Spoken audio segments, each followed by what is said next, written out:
I always loved the United States because in Pakistan, being a Christian, I never thought I'd fit in. I just knew in my heart, one day I'm gonna go to the United States and my life is gonna be far better here than it is gonna be over there. And I believed it, and to this day, I believe it, and it has come true.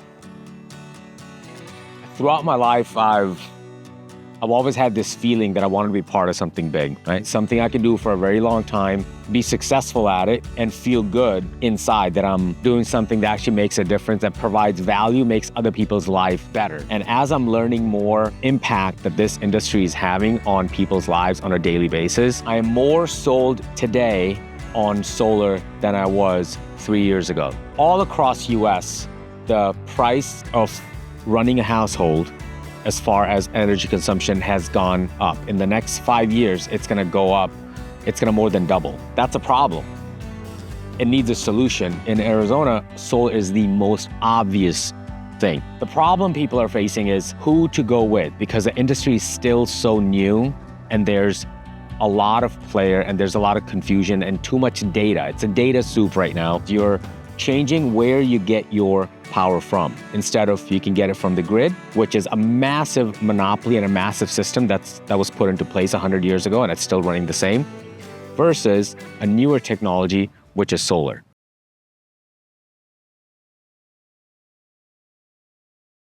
Eventually, after high school, I went to college. I dropped out 3 times. So I joined the military, went to airborne school.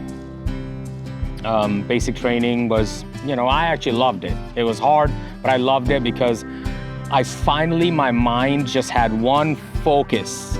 And as an infantry guy, I went to Iraq, went to Afghanistan, but I also knew that wasn't my life because I also wanted to make money.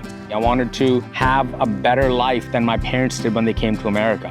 So I applied at 3 universities. They all rejected. I talked to my brother. He said, it's human beings who are pressing the computer keys. So call the school and talk to a human being and see if they can press different keys. So I called that guy and I was so nervous that the 3x5 cards, I had everything written on it. It went blank, like I couldn't see the words on it. It just disappeared. So I just went off the cuff, and I basically told him, I'm begging you, just give me one chance, give me one semester, summer semester. If I don't do well, kick me out. For some reason, he's like, okay, so I got one summer session. I worked really hard, 4.0, and I was like, okay. And then he gave me another semester. And that just got me, now my foot was in the door.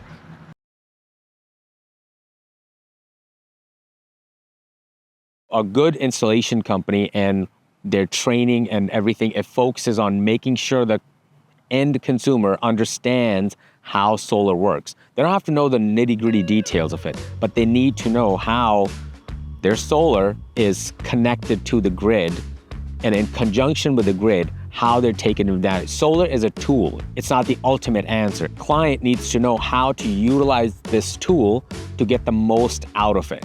Going into detail and breaking down the numbers, where they are with their utility company at the moment, and how the utility will change over the years, and where solar will play a part in protecting them against the rising rate that are inevitable. No matter what they do, the rates are going to go up when it comes to utility. Other companies, they will come from out of state, from Florida, from Washington State, New York, New Jersey, and they come here to sell people solar door to door. That's a problem because they don't know the local market. They don't know the local utilities. They don't know the nuances of what's happening, what will happen.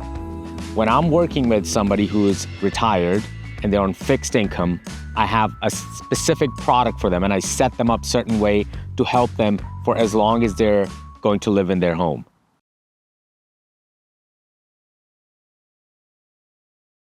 So I was working with a client for about 6 months. I mean, this poor lady, she worked at Walmart and she retired from Walmart. Another company went behind my back and essentially pretended to be me, okay? And they installed her system without permitting, and they sold her a loan.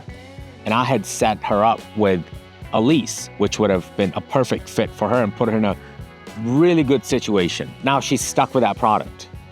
That's terrible because now she has about a $30,000 loan, essentially. She financed the solar system. The system is still not on.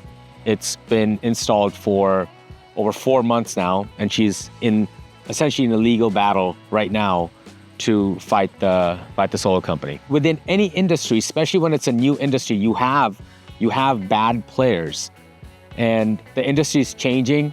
Okay, guys like us are out there trying to make a change and try to protect the customer, because this is important to me. This is how I serve my clients. This is how I feed my family. This is how I pay my rent. So this is not a temporary gig for me. It's a career. I know the local market. I know what I'm doing. I will be there, whether it's good news or bad news. You call me, I will be there. That's what people want to know. Hey, do I have a guy that I can count on? And what he said, is that what's going to happen at the end? That's important. That's how I like to buy.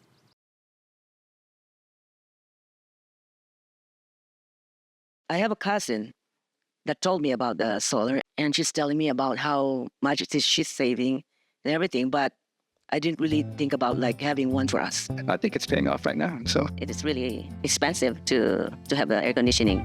you save a little more money. For me, and I'm saving money, and that's basically it. He just came home from work, so he didn't want to talk.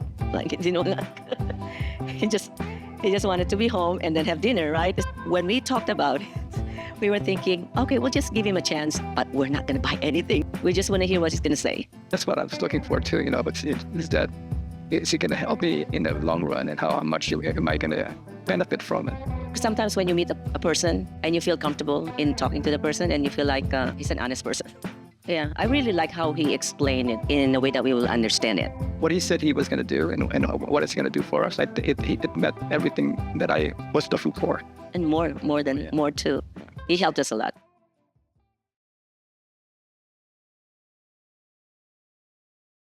They have solar. That's good. So any area, when we're looking at an area, we want a lot of solar there. Okay. A lot of times, new guys, they want to find a secret oasis somewhere where there's no solar, and they're going to go in there and they're just going to sell everybody solar. No, incorrect way of looking at things. What you want to do is you want neighborhoods where there is solar already. If 2 or 3 neighbors have done solar on a block, the likelihood of the rest of the block thinking about going solar increases.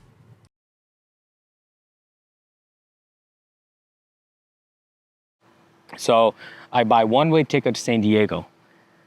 No plan. I knew I had 5 interviews, and I was like, I'm gonna get hired for sure, at least one of them. And I rented a car for 30 days, so I knew at least for 30 days I have somewhere to, stay. And once I get there, nobody hires me. Now I'm living in my car. And I'm just like, well, I need to figure this thing out, Plan didn't go as planned. A week before, I had a phenomenal, fabulous dinner with my brother. We had a $200 bottle of wine and some steak. And a week later, I'm sleeping in a car with a knife in my hand at a truck stop because there's a lot of other people living in their cars, and I didn't realize. I thought I found a spot, but it was a spot, and everybody knew it already, One day I called my buddy in Chicago, Michael Kamenowski, and he called his buddy in his car, calls his buddy at Wounded Warrior Project. And then that guy calls me and he's like, all right, bro, I got you. You just give me one more night. Tomorrow morning, come to the office and I'll take care of you. I'm like, all right. So next morning, first thing in the morning, I go there. I'm in a suit, always in a suit. I stayed in the damn suit. Yeah. So nobody knew, So I walk in and the guy hands me like a $50 gift card. He's like, go get yourself some steak. He gets me a motel room. And he's like, all right, we're gonna figure this out. And then there was a job fair at the Marine base there, Camp Pendleton, I believe. So I go there, I find a job at Enterprise Rent-A-Car. They hire me, and immediately I'm making like 42 grand a year. Solar is not, hey, I got some solar panels in my back pocket, I'm just gonna slap it just because you said yes. Multiple entities are involved. It's the solar installation company, finance company, city of whatever city you're in. So in this example, city of Tucson, and you have the utility. And there's multiple layers of permits that are involved. Things can get out of control very easily if you're working with somebody who is not on top of what's happening on a daily basis with the project or the company that you know it's going to be around. Your job is to find the right person who knows what they're talking about, you can trust to help you through the process, because it is a process.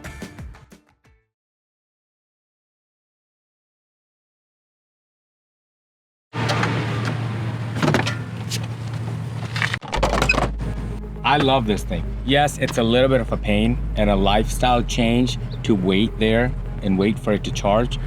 But I'll tell you, in the past, when I had the 100% gas car, I was paying about $1,000 a month just on gas. Not the insurance, not the car payment, none of that, just that. With this, I've literally cut that down to about 30 to 40% of what I used to pay in the past. A major question a lot of people are asking right now is, what happens if the grid goes down? The fastest way to disrupt normal life is to take away the power. When you're living in the city limits, you cannot disconnect from the grid. However, what you can do is not completely rely on the grid. Your solar is connected to the grid. So if the grid goes down, your solar will go down also. In between, what you can do is you can put batteries, okay? So now your solar is producing to fill the batteries. And then if the grid is down, you can use the battery, whatever is stored in the battery. And then you can use the panel to fill the batteries.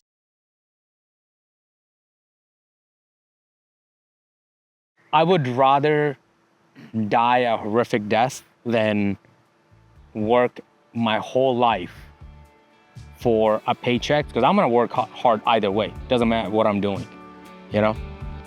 So I'd rather work for something that I can build on my own. And that's part of the reason for this office that we're working on, right? I'm not building for somebody else, I'm building it for me and my team. I believe anybody can be good at this job if they're trained well and they have inherent desire to do better. I want somebody, ideally, they were raised poor, they're a former athlete, they've had something in their life that forced them to become disciplined and learn the skill of emotional management. So there's a fire inside, but nobody can tell.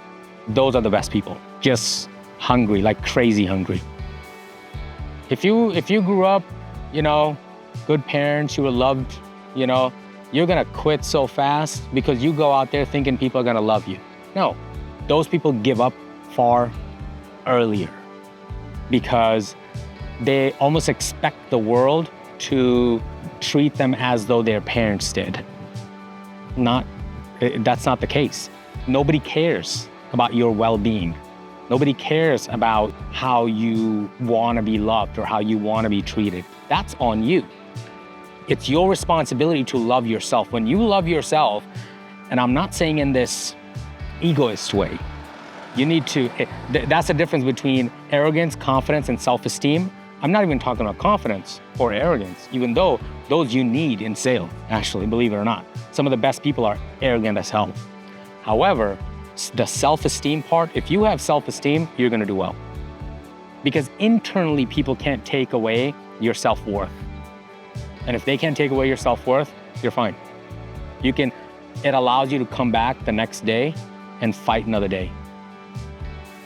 And you have energy to keep coming back and fighting another day.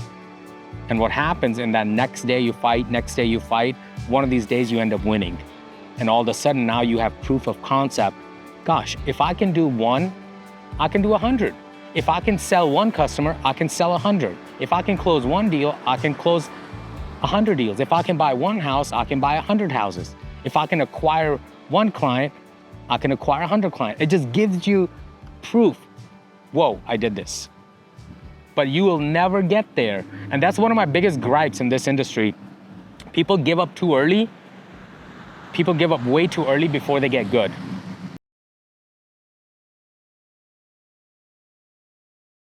But how you can tell the top solar guys, right? They're going to have an electrical vehicle. They will have a Segway. They'll have a Yeti cooler.